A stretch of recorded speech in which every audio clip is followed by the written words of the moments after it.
মানে আপনার কাছে ক্ষমতা আছে, আমি আপনাকে যা চাইবো আপনি আমাকে ঠিক সেটাই এনে দিতে পারবেন? আমার তো মনে হয় না। এখন আপনার মনে হতেই পারে যে আমি ট্যাক্সি চালাই তাই বাহারি খাবার দেখে আমি একবারে আনন্দে পাগল হয়ে যাচ্ছি। তা নয় মিস্টার ভাটিয়া, এমন অনেক ইমোশন আছে, এমন অনেক রিলেশন আছে যেগুলো কোটি কোটি টাকা দিয়েও কেনা যায় না। পেটের খিদের থেকেও মনের খিদেটা বেশি ইম্পর্টেন্ট। আর এই মুহূর্তে আমার মন পড়ে আছে আমার বাড়িতে, যেখানে আমার ফ্যামিলি সবাই আছে, আমরা সবাই একসাথে খেতে বসি, আর তখন যে খাবারটা খাওয়া হয় সেটাই আমার কাছে পৃথিবীর বেস্ট খাবার। আপনি কিন্তু পুরো ব্যাপারটাকে মিস ইন্টারপ্রেট করছেন। আচ্ছা একটা কথা বলুন তো, এই টাকা আর্ন করা কবে থেকে অন্যায় কাজ হয়ে গেল? আমি কষ্ট করে টাকাগুলো আর্ন করি, চুরি ডাকাতি করি না। আমার হার্ড আর্ন মানি দিয়ে আমি যদি একটু কমফোর্টেবল কোজি লাইফ লিড করতে চাই, সেখানে অন্যায়টা কোথায়? আরেকটা কথা, এভাবে কারোর বাড়িতে এসে ডিনার রিফিউজ করাটাকেও ভদ্রতা বলে না। তার মানে আপনি কি বলতে চাইছেন আমি অভদ্র? দেখুন, আমি আপনার সাথে কোনো আর্গুমেন্ট করতে চাই না। আমার যেটা বলার আমি আপনাকে বলে দিয়েছি, এবার আপনার যেটা ভালো মনে হয় সেটা করুন। কি ব্যাপার চুই, তুমি তো খাবারটা খেতে গিয়ে ঘিরে দিচ্ছ। এসো আমি তোমায় খাই দিচ্ছি, এসো। না না না, প্লিজ ডোন্ট ডু দ্যাট। ও মা, ও তো খেতে পারছে না, আমি তো অনেকক্ষণ ধরেই দেখছি। পারবে, কোনো দরকার নেই ওকে হেল্প করার। ও নিজে নিজেই ম্যানেজ করবে, কেউ ওকে হেল্প করবে না। এভাবেই একটা মানুষ ইন্ডিপেন্ডেন্ট হতে শেখে। ও যতটুকু খেতে পারবে খাক, কিন্তু নিজে নিজে খাওয়াটা শিখুক, এটা ইম্পর্টেন্ট। আমি চাই না ওকে লাইফে কারোর ওপর কোনোদিনও ডিপেন্ডেন্ট হয়ে থাকতে হোক। মিস্টার ভাটিয়া, ও একটা ছোট মানুষ, ও নিজে নিজে কি করে খাবে? আর মানছি যে ও নিজে নিজেই সব কাজ শিখবে, কিন্তু ওকে তো কাজটাও প্রথমে ইনিশিয়াল স্টেজে শিখিয়ে দিতে হবে যে ও কিভাবে করবে। ঠিক শিখে যাবে।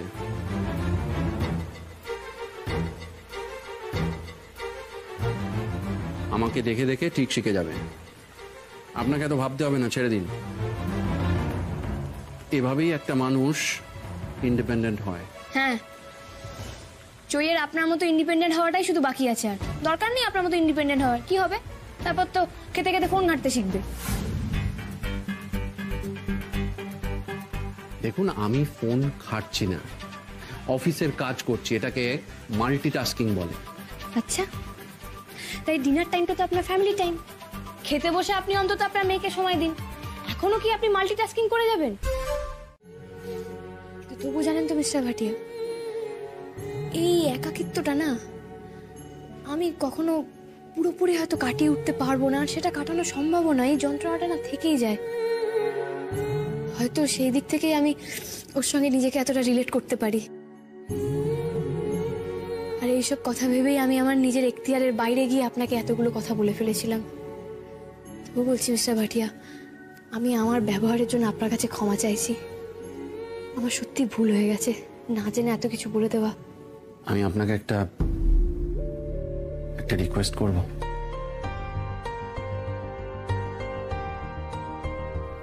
আমার মাম্মার সামনে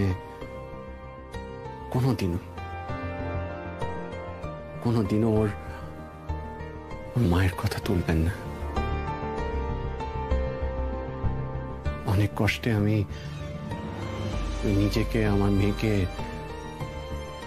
সামনে রেখেছি। একবার ভেঙে পড়লে সবকিছু আমার হাতের বাইরে চলে যাবে, সবকিছু।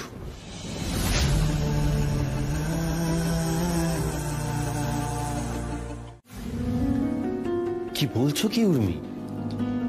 ঠিকই বলছি গো টুকাই বাবু। আর আমি কেন এত কষ্ট পাচ্ছি জানো তো? আমার না ওকে দেখে মনে হচ্ছে আমি চোখের সামনে আমার ছোটবেলাটাকে দেখতে পাচ্ছি। ও এখনো কিছু জানে না টুকাই বাবু। ওইটাই ভাবছে যে ওর মা কোথাও বেড়াতে গেছে আর একদিন ঠিক চলে আসবে। মিল, আমিও তো তাই জানতাম টুকাই বাবু। একদিন হঠাৎ করে যখন জানতে পারলাম বাবা আর কোনোদিন ফিরবে না, কি বলতো টুকাই বাবু, এটা তো ঠিক যে আমার বাড়িতে আমার জীবনে কোনো কিছুর কোনো অভাব ছিল না, কোনো জিনিসপত্র, টাকা পয়সা, অ্যাপারেন্টলি কোনো কিছুর অভাব ছিল না, পুরো তাই। কিন্তু যে মানুষটা আমাকে বোঝাবে, যে মানুষটা আমাকে সঠিক রাস্তা দেখাবে, সেই মানুষটারই তো অভাব। তাই তো কোনো কিছুর সাথে আমার সেন্স অফ অ্যাটাচমেন্ট তৈরি হয়নি। আর তখন থেকেই না আমি ফিল করেছিলাম মা বাবার মধ্যে কোনো একজন না থাকলে কিরকম লাগে। এই জায়গাটা না কখনো পূরণ হওয়ার নয় গো টুকাই বাবু। আমি তো নিজের মতো ছড়িয়ে ছিটিয়ে বড় হয়েছি, যখন যেটা মনে হয়েছে করেছি। আমার জীবনে কোনো পারপাস ছিল না, কোনো মানেও ছিল না। কিন্তু আমি লাকি টুকাই বাবু যে আমি তোমাকে পেয়েছি। তুমি এসে আমাকে একটার পর একটা জিনিস শিখিয়েছো, গাইড করেছো, আমার এই মিনিংলেস জীবনটাকে একটা মানে দিয়েছো, একটা পারপাস দিয়েছো। কিন্তু ওইটুকু একটা বাচ্চা মেয়ে, ওর কি হবে টুকাই বাবু? ওর হাত কে ধরবে? তুমি ধরবে চইয়ের হাত। ও কিন্তু এটাকে পোস্ট হিসেবে ভাবছে, তাই ওর দিন দিন বাউন্ডারি বনা বাড়ছে। দেখতে পাচ্ছে তো যা করছে শ্বশুরবাড়ির লোক সব মেনে নিচ্ছে। আরে আমরা এত সমস্যার মধ্যে দিয়ে যাচ্ছি, সেগুলোর দিকে ওর খেয়াল নেই। একদম খাঁটি কথা বলেছো মা পাগলা। তাহলে কোন বাড়ির বউয়ের এরকম সাহস হয় যে রাত বিরেতে এইভাবে? মা বলছি শোনো না, আমি এখন টুকাই বাবুকে নিয়ে ডাক্তারের কাছে যাচ্ছি, তারপর দুপুরবেলা ওকে আমি এখানে ড্রপ করে দেবো, তারপর আমি বাহনদেবকে নিয়ে বেরোবো, কেমন?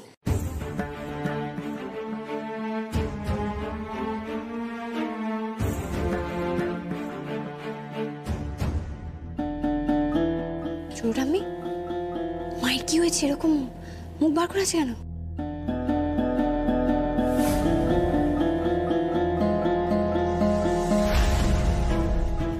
কি ব্যাপার বলো তো তোমাদের? তোমরা সবাই এরকম রেগে আছো কেন? কেউ আমার সাথে কোনো কথা বলছো না, মুখ নামিয়ে আছো। কি করেছি আমি? এখানে ভাজা মাছটা উল্টে খেতে জানো না? না কি করেছো তুমি জানো না? জানো না কি করেছো? আর কতবার আমাদের মুখ পড়াবে? কিছু বললেই তো বাবু দিদির মা খিটখিটে খিটখিটে। বুঝতে পারছো না কি করে এসেছো? না আমি সত্যি বুঝতে পারছি না। ও কাল রাতে আমি দেরি করে ফিরেছি বলে তোমরা রাগ করছো? তুমি আবার জিজ্ঞেস করছো? কালকে তুমি যে কাণ্ডটা বাঁধিয়েছো তারপরে যদি তুমি বুঝতে না পারো না, তাহলে বোঝার চেষ্টাই করো না। তোমার তো ধরনী দুভাগ হও, আমি পাতালে চলে যাই অবস্থা হওয়া উচিত ছিল। এই রিনি, ভুলভাল বকছো কেন? আমি কি এমন কাজ করেছি যে আমি মাটির তলায় ঢুকে যাবো? লজ্জায় লজ্জায় লজ্জায় পাতালে যাওয়া উচিত তোমার, মা পাগলার দয়ায়। কি মুশকিল দিদির মা, তখন থেকে এক কথা বলে চলেছো, কিন্তু কি করেছি আমি সেটা বলবে তো? আমি তো বুঝতে পারছি না। দেখো কাল বৃষ্টি পড়ছিল, ওই সিচুয়েশনে আমি কি করতাম? তাই জন্য আমি আটকে পড়েছিলাম, তারপর বৃষ্টি থামার পর আমি ফিরে এসেছি। আটকে পড়েছিলাম? তুমি চাইলেই অনেক আগে ফিরে আসতে পারতে মা পাগলার দয়ায়। আবার উনি ওনাকে খেয়ে যাওয়ার অনুরোধ করছে। ছ্যাঁচা ছ্যাঁচা।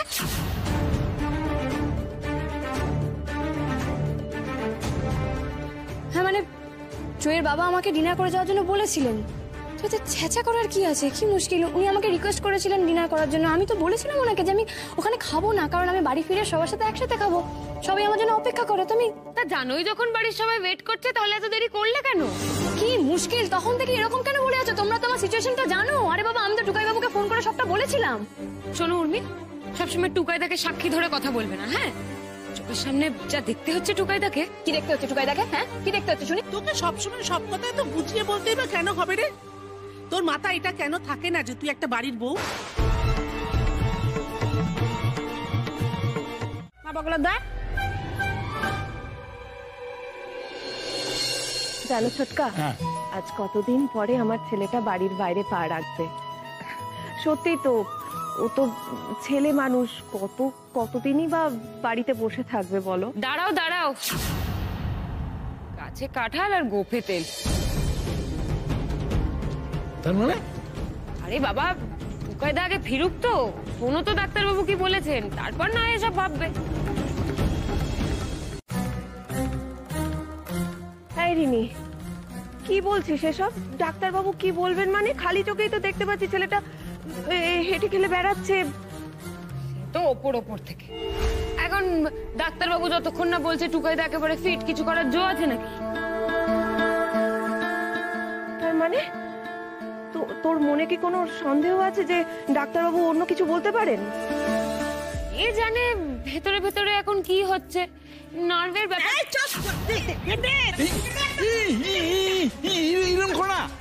আর মুখ একেবারে বন্ধ করে দে বাবা বলা তো একদম বন্ধ করে দে বাবা বলা তো এই সারাক্ষণ বাজে কথা বলিস কেন? সারাক্ষণ অনেক করে কথা বলিস কেন?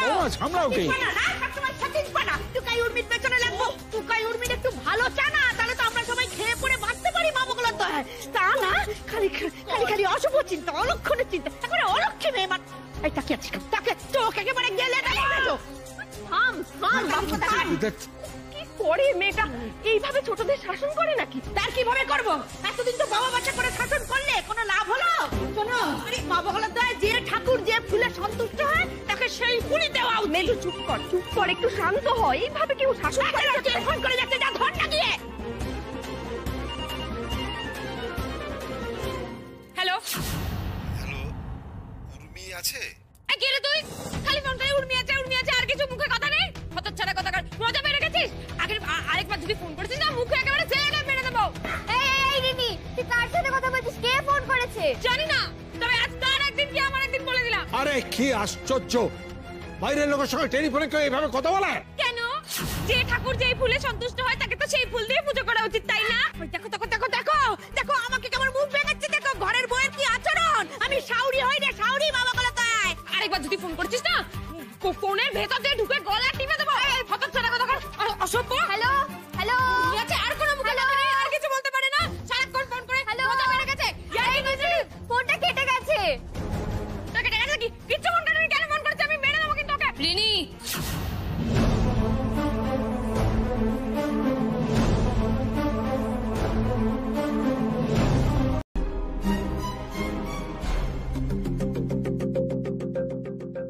আরে আরে আরে কি করতে কি? ছাড়ো। বেশ করছি, আমি আমার বউকে ভালোবাসি, তাতে কার কিসে যায় বলো তো? বেশ করছি আমি। হ্যাঁ খুব ভালো করছো, কিন্তু এখন ছাড়ো, কারণ দরজাটা খোলা আছে। ছাড়ো। কি হলো, কি করছো? তোমার গা থেকে কেমন আসছে গন্ধ বেরোচ্ছে বলো তো? তুমি কি মাছ বাজারে গেছিলে নাকি? আমার গা দিয়ে আসতে গন্ধ বেরোচ্ছে? এই হয় প্রেম যখন পুরনো হয়ে যায় তখন পারফিউমের গন্ধ আসতে লাগে। কপাল কপাল আমার, কি করবো? আরে বাবা, আমি কিন্তু সেরকম ভাবে কিছু বলিনি, কিন্তু সত্যি বলছি তোমার গা দিয়ে আসতে গন্ধ বেরোচ্ছে। বলো না, তুমি মাছ বাজারে গেছিলে, কেন গেছিলে বলো তো? সেটা বলা যাবে না, সেটা সারপ্রাইজ। হ্যাঁ রাইস, বলো না কেন গেছিলে? তোমার প্রশ্নের উত্তর জানো তো? কিচেনের সিঙ্ক আছে, গিয়ে দেখে নাও। যাও যাও যাও, প্লিজ যাও। সিঙ্কে? কেন, কি আছে?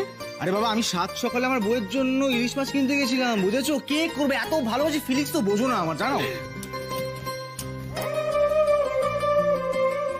আরে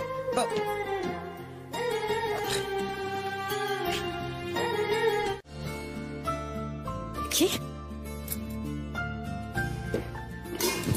ডান, অনেকদিন বাদে সর্ষে ইলিশ রান্না করলাম। থ্যাংক ইউ সুমন, আমাকে এরকম একটা সারপ্রাইজ দেওয়ার জন্য।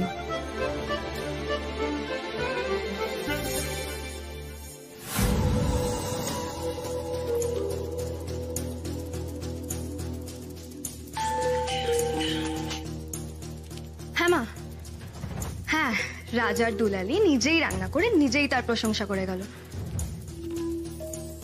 আরে না না, সর্ষে ইলিশ। হ্যাঁ, দাদার পকেট কাটাই করার তো স্বভাবই আছে ওনার। কি বলছো? শেয়ানাগিরি হবে হয়তো। আচ্ছা যাই হোক, তুমি না আজকে প্ল্যানটা করে নিও, বুঝলে তো? আজ কিন্তু বেশ মজা হবে। আচ্ছা হ্যাঁ, রাখলাম। এতদিন তোমাকে হাতে মারা হতো গো বৌদি, আজ তোমাকে ভাতে মারা হবে। কতদিন পরে এলে বলো তো? তুমি কিন্তু আজকাল একদম আসো না। দেখো, এই পাড়াতে এলে অথচ দেখা না করে চলে যাচ্ছিলে। আমি যদি না যেতাম তাহলে কি তোমার সঙ্গে দেখা হতো বলো? না গো ছন্দাদি, আসলে এখন এইদিকে খুব কম আসা হয়। বসো বসো বসো, এক মিনিট আমি আসছি। হ্যাঁ, কোথায় এসে? ওই জানে গেছে। ঠিক সময় ফোন করেছিলি, দেখা হয়ে গেল ওর সাথে। নিয়ে এসেছি তোর রাঙামাসিকে, বুঝেছিস? দেখ খালা কেমন জমে। দেখ এই না বলছি মা পড় না, ওই তোর বাবার সেদিন একটা ভালো চা নিয়ে এলো না, ওটা একটু করে নিয়ে আয় না মা।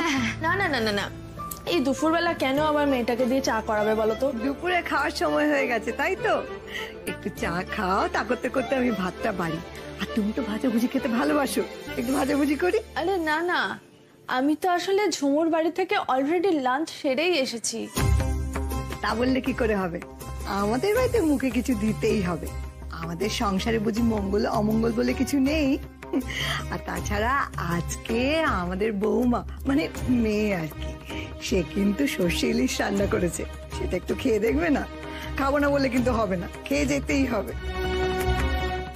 কি বিপদেই না ফেললে বলো তো চন্দ্রাদি, এই মাত্র ভাত খেলাম আবার এক্ষুনি।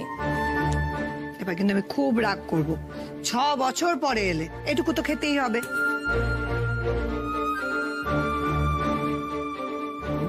যা ছিল রান্নাঘরে সব কটা মাছ কুড়িয়ে কাছে নিয়ে এসছিস তো?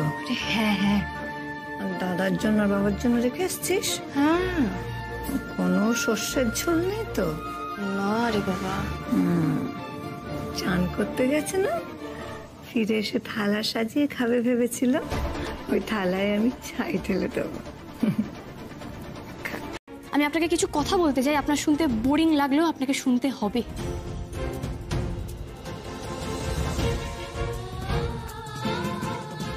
যে মানুষটাকে আপনি বললেন না যে দুপুরবেলা সে বাড়িতে বসে বসে বাড়ির মহিলাদের সাথে কি করছে, তাহলে আপনাকে একটা কথা বলে রাখি, এই মানুষটা কিন্তু জীবনে একদিন নয় 7-7টা বছর টানা কোনো ছুটি নেয়নি।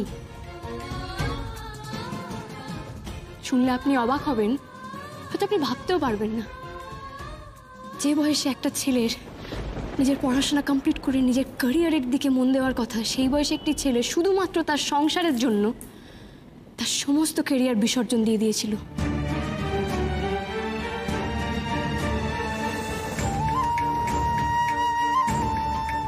আপনি সেই মানুষটার দিকে প্রশ্ন করছেন, তার বাড়িতে থাকা নিয়ে কথা বলছেন। এই যে টুকাই বাবু আমার হাজবেন্ড, কম বয়স থেকেই ট্যাক্সি মানে বাহনদেবকে নিয়ে বাইরে উপার্জনের জন্য বেরিয়ে যায়। রোদ ঝড় জল গরম ঠান্ডা কখনো কখনো কোনো পরিস্থিতিতে সে কিন্তু তার কাজকে ডিসরেসপেক্ট করেনি।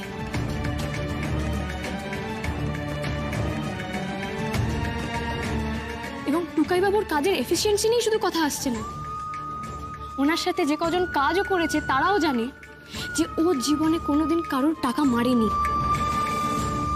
আর এই শিক্ষা, এই অনেস্টি ও কোথা থেকে পেয়েছে জানেন? ওর বাবা হেমন্ত সরকারের কাছ থেকে।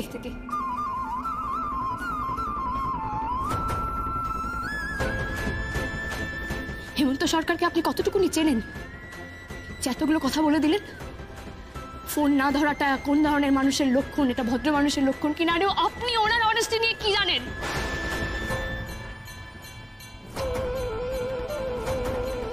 যে মানুষটা নিজের ক্যারিয়ার জলাঞ্জলি দিতে পারে শুধুমাত্র তার কলিগসদের জন্য, আপনি কি বুঝবেন? দেখুন মর্গেজ আঙ্কেল, আমরা অ্যাপারেন্টলি খুব সাধারণ,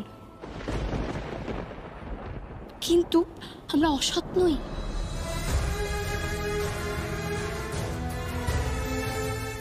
আমাদের মান সম্মান, আমাদের মেরুদণ্ড আর আমাদের ছোট ছোট ইমোশন নিয়ে আমাদের সংসার। আপনাকে এতগুলো কথা বলার আমার একটাই কারণ ছিল, কারণ আপনি আমাদের সংসারে তো দাঁড়িয়ে আছেন আর এতগুলো কথা আমাদের বলে দিলেন। আপনার জানা দরকার আমাদের বাড়ির কালচার সম্বন্ধে।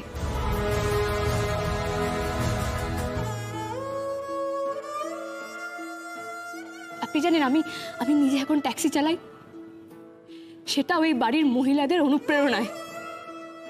আমার মা শুক্লা সরকারের অনুপ্রেরণায়, আমার টিচার, আমার গাইড, আমার হাজবেন্ড সাত্তকী সরকারের অনুপ্রেরণায়। আমি নিজে রাস্তায় গিয়ে চেষ্টা করি প্রত্যেকটা প্যাসেঞ্জারকে সেই কমফর্ট জোন দেওয়া যেটা আমার হাজবেন্ড দিয়ে এসছেন।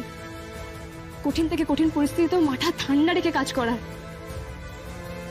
আর আপনি আমাদের ইমোশনকে এইভাবে হার্ট করে দিলেন না জেনে। আর একটা কথা শুনবেন, এই যে মহিলাকে দেখছেন, ইনি আমার মুমু দিদির মা। ইনি চাইলে না মিনিটের মধ্যে আপনাকে ঘাট ধাক্কা দিয়ে বাড়ি থেকে বের করে দিতে পারতো।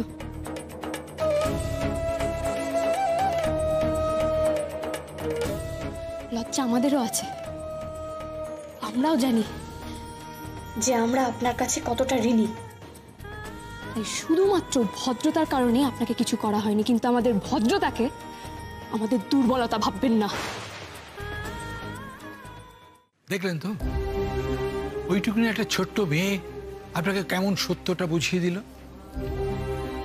আমরা পালাবো না, বিশ্বাস করুন, আমরা পালাবো না। আর তাছাড়া বাড়ি তো আপনাদের হাতেই রয়েছে, আমাদের শুধু একটু সময় দিন। ছোট দাদু, ওনাকে কিছু বলে লাভ নেই।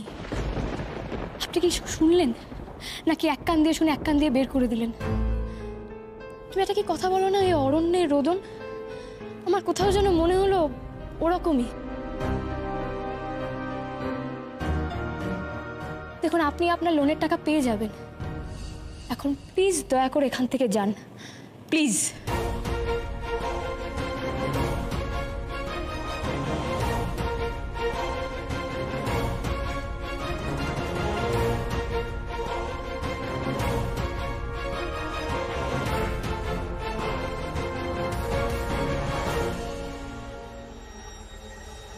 এতগুলো কথা আজকে আমাকে শোনালেন তো, এই উঠোনে দাঁড়িয়ে আমি বলে যাচ্ছি, সরকার বাড়ির শ্রাদ্ধ না করা পর্যন্ত আমার শান্তি নেই।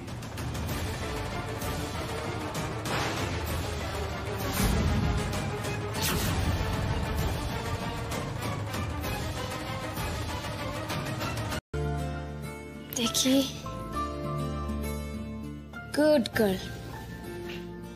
জয়, শোনা, এবার তাহলে আসি। খুনি চলে যাবে? এতক্ষণ তো ছিলাম বাবা, আবার তো কাল দেখা হবে। কেমন? Tata tata tata. Good evening. হ্যাঁ, গুড ইভিনিং। আপনার সাথে একটু কথা আছে। বলুন। হ্যাঁ, বলছিলাম যে আপনি তো দেখতেই পাচ্ছেন আমার মাম্মা আপনাকে কতটা পছন্দ করে, কতটা মিস করে।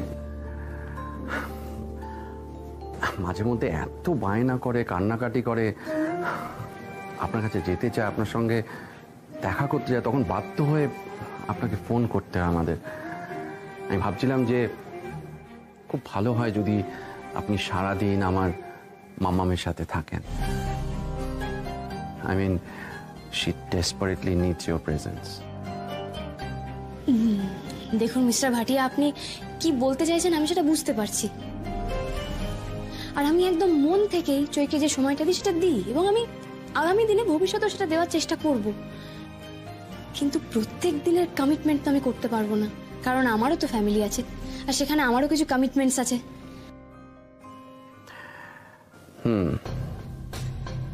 I'm giving you an offer. আপনি এই যে সারাটা দিন আমার মামামের সঙ্গে থাকবেন, I'm taking you in my payroll.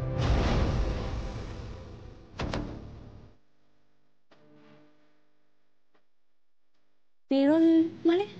হ্যাঁ, পেরোল মানে আপনি প্রত্যেক মাসে স্যালারি পাবেন আমার কোম্পানি থেকে, আর বাকি এমপ্লয়িজদের মতো। And it's a good thing. একটা জব সিকিউরিটি থাকবে, ফিক্সড ইনকাম থাকবে। আপনি সারাদিন ট্যাক্সি চালিয়ে যা আর্ন করছেন তার থেকে অনেকটা বেশি পাবেন। এই নিয়ে একদম চিন্তা করতে হবে না। মিস্টার ভাটিয়া, আমি আপনাকে সেদিন ডিনারের সময়ও বলেছিলাম, আপনি হয়তো চাইলে আপনার টাকা দিয়ে আমার জন্য ওয়ার্ল্ডের বেস্ট কুইজিনটা এনে দিতে পারেন, কিন্তু আমার কাছে বাড়ি ফিরে আমার ফ্যামিলির সাথে বসে খাওয়ার যে আনন্দ, সেটা অন্য কোনো কিছুতে নেই। হ্যাঁ, তাতে মেনুতে যদি ডাল আলু সিদ্ধ ভাত থাকে তাহলেও চলবে। আমার মনে হয় আপনি কোথাও একটা ভুল করছেন, আপনি একটু ভুল বুঝছেন। আপনি জেনে হোক বা না জেনে হোক, বুঝে হোক বা না বুঝেই হোক, আমাকে কিন্তু অপমান করছেন। তবু আমি আপনাকে কয়েকটা কথা বলতে চাই, মানে মনে করিয়ে দিতে চাই। দেখুন, মায়া, মমতা, স্নেহ এগুলো কিন্তু টাকা পয়সা দিয়ে কেনা যায় না। ঠিক সেরকমই চৈয়ের উর্মি আন্টিও চৈকে এমনি ভালোবাসবে। সারাদিনের কাজ করার পর আমি যে সময়টা পাবো সেটাই চৈকে দেবো। আমার ফ্যামিলি আছে, আমার গাড়ি চালানো আছে, সবকিছু শেষে এসে আমি চৈকে সময়টা দেবো। মাঝখানে টাকা পয়সা কোথা থেকে আসছে আমি তো সেটাই বুঝতে পারছি না। নমস্কার, আবার চলে এলাম। এবার আর ভর দুপুর নয়, একেবারে ভর সন্ধে এলাম। হেমন্তবাবু আছেন নিশ্চয়ই? না, বাড়ির পুরুষেরা তো আবার এই সময় কাজ থেকে ফেরেন। অবশ্য ওনার যদি আবার অন্য কোনো নেশা টেশা না থাকে।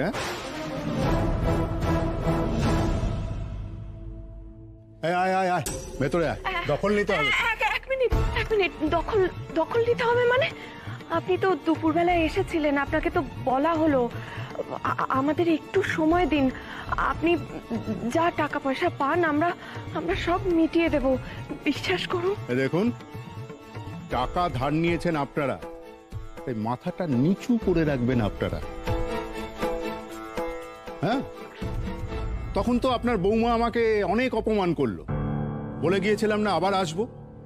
এই সরকার বাড়ি গুড়িয়ে না দেওয়া পর্যন্ত আমার শান্তি নেই।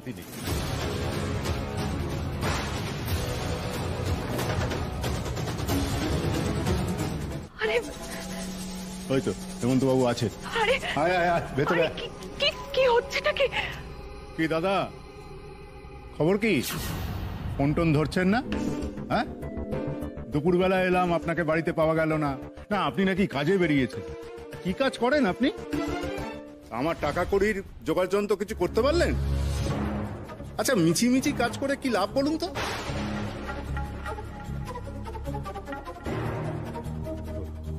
হয়ে যাবে, আর কয়েকটা দিনের মধ্যে হয়ে যাবে। আরে কি হয়ে যাবে? তাই মশাই, আমি জানি আপনি কি করতে পারবেন কি পারবেন না। যাকে ছেড়ে দিন। এই ভাই, এই রকেট, যা তোরা কি করবি কর, যা যা, একেবারে তোলপা শুরু কর, যা যা যা। আরে দাদা, কথা শুনুন দাদা, এরকম করবেন না।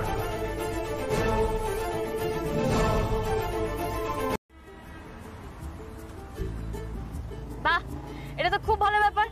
তাই এই যে মেয়ে বিয়ের পর ব্যাঙ্গালোর চলে যাবে, আপনার মন খারাপ করবে না আঙ্কেল? মন খারাপ করলে আর কি করা যাবে বলো? মেয়েকে তো আর সারা জীবন নিজের কাছে রেখে দিতে পারবো না। আজ হোক বা কাল মেয়েকে তো পরের ঘরে পাঠাতেই হবে। এই যে তুমি বললে না, মানে শ্বশুর বাড়িতে আসার পর তোমার জীবনের মানেটাই বদলে গেছে, অন্য এক জীবন নাকি তুমি খুঁজে পেয়েছো। ঈশ্বরের কাছে প্রার্থনা করি আমার মেয়েও যেন ঠিক তোমার মতোই সুখী হয়। নিশ্চয়ই হবে আঙ্কেল, নিশ্চয়ই হবে। আমি আমার গোপলুকে বলবো আপনার মেয়ে খুব সুখী হবে। আচ্ছা আঙ্কেল, আপনার অফিস মনে হয় চলে এসছে। হ্যাঁ হ্যাঁ, এখানেই তো, এই ব্যাংকেই যাব।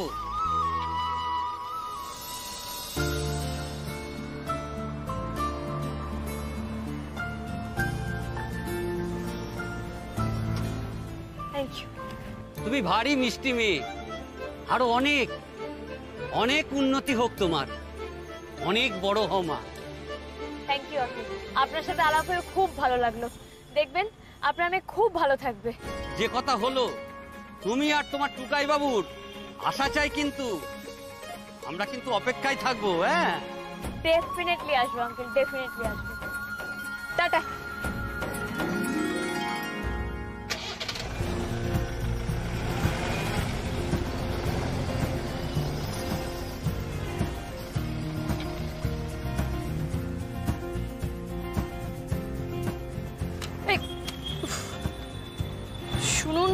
শুনুন,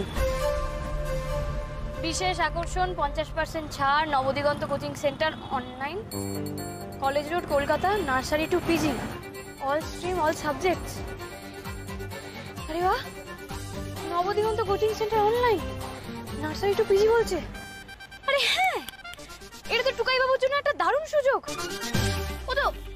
ও তো বাড়ি বসে বসে আরামসে পড়াতে পারবে। ও মাই গড, আমাকে বাড়ি গিয়ে টুকাই বাবুকে বলতে হবে। আরে দিদি কোথায় গেল? চলো ঠিক আছে। ও আই লাভ ইউ টুকাই বাবু, আমি এক্ষুনি আসছি।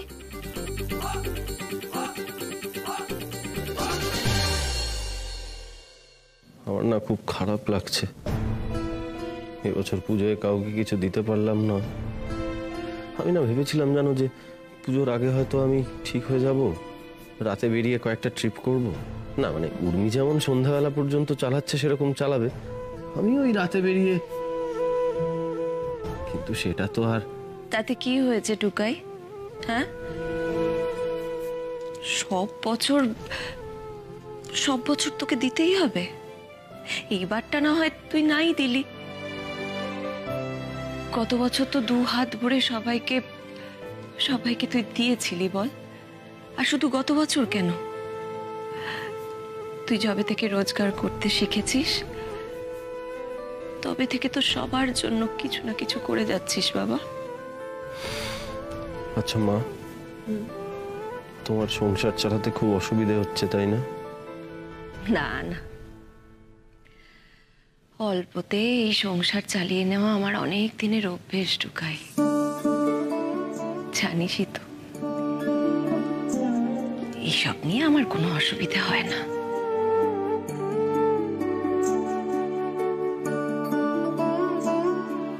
কিন্তু টুকাই,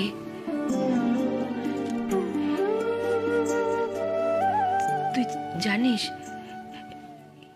এই সংসারের মানুষজনদের আমার খুব অচেনা লাগে। আর যে সংসারে বিশ্বাসের ভিত একবার টলে যায় না,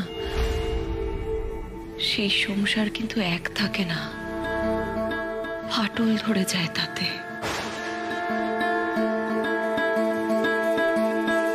ওই সংসারের হিসেবের খাতাটা একটু দাও তো, আমি দেখবো মা বগলার দা। বড়টা এক সর্বনাশ করে এসেছে মা বগলার দা, তার উপরে আজকে আবার সর্বনাশ করলো উর্মি। আমার বড্ড ভয় হয় টুকাই। আমার কেন জানি না মনে হচ্ছে যে কিছুদিনের মধ্যে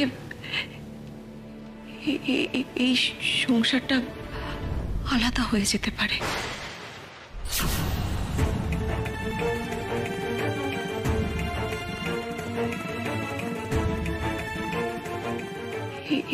এই সংসারটা আলাদা হয়ে যেতে পারে।